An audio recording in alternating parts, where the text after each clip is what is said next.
So I don't really know what I have and what I don't have, so I'm going to do a real quick intro video to the next project. Going to build the Paulk Total Station. I believe I might have some footage of the breakdown of plywood. I made up sawhorses for that Paulk station that's covered in stuff a while ago. I'm going to reuse those because they're in good shape. But today we're going to mill up the top with all the dog holes, and we're going to do the two long sides and all the spreaders in between too, so I get really nice, like perfect little ovals, right? Let's see, changes.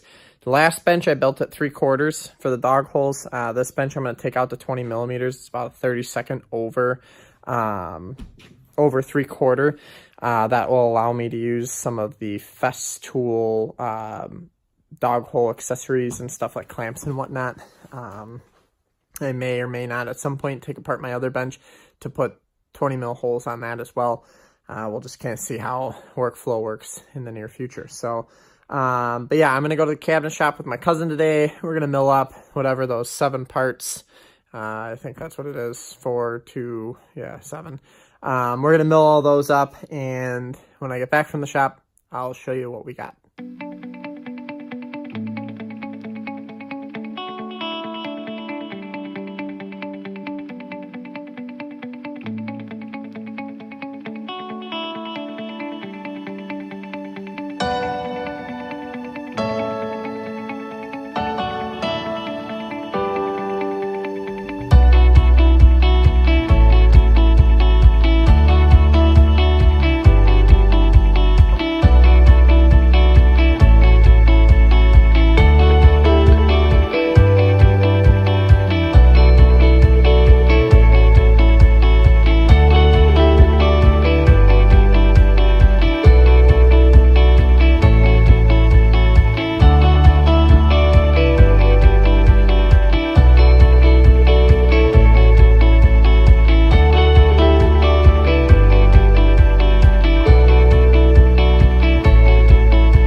So, back from the shop, I fired up the heater out here and got it warm, and I have some parts behind me.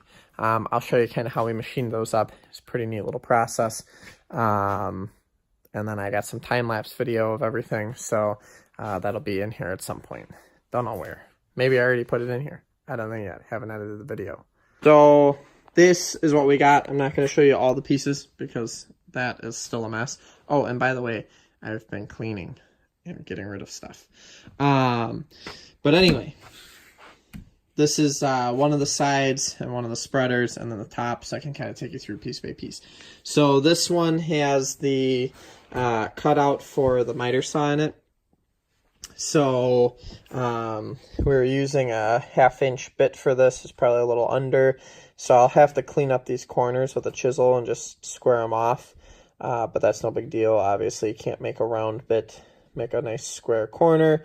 And then there's these tabs here, and that's just because we took out so much of the structure, or so much of the mass, I should say, of the piece that we weren't sure if we would have enough vacuum suction to hold the piece down on the table while the router was in it. And if the piece moves and it goes, you know, if the bit was here and it went this way, no big deal. But if the bit was here and it went this way, that's a big deal.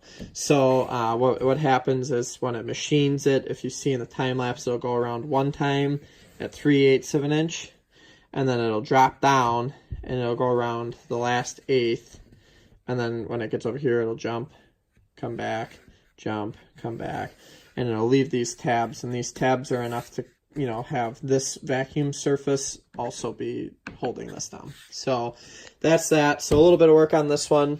I'm going to set this one aside now. And then on this piece, this is one of the spreaders. We have 4 top and bottom tabs holding this together, because obviously when this piece is gone, that's most of the mass of this piece. Same thing with any of the notches on this. Sorry, I got out of the frame a little bit. I'm going to have to clean up these corners with a chisel, make them nice and square. No big deal. So I got some work to do there. Then I got to put 1/4 inch round over on everything. And then these are the dog holes. For right now, I put dog holes everywhere. Near future, though, I'm hoping that I want to pick up the router base before I machine for it. So when I get that, I'll just take out a chunk of these dog holes and I'll set my router table on here. So that is the top. This is the cutout for the miter saw. I guess we can kind of just for shits and grins. This stuff was all milled up one and the same.